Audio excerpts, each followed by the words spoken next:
Jeff's journey, St. John to Gaza. So, 10 days out from Cairo. Hi, everybody. Cloudy morning here in St. John.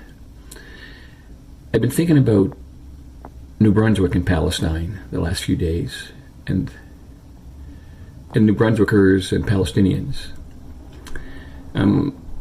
New Brunswick is about 75,000 square kilometers. Palestine, historic Palestine, so what the world's decided to call Israel, Gaza, East Jerusalem, and the West Bank, is about 27,000 square kilometers. And in 1948, there were 800,000 to 1 million people living in Palestine. And in New Brunswick, there were about 500,000 people in 1948. So in a country, in a province 2.5 times as large as Palestine, there were about half as many people. And the UN and the world had decided to call Palestine a land without a people. It would have been much more accurate to call New Brunswick a land without a people. And I think about what New Brunswickers would have done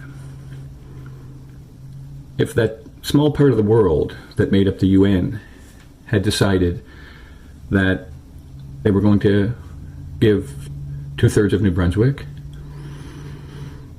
to the European Jewish community that had been so horribly treated through the Holocaust.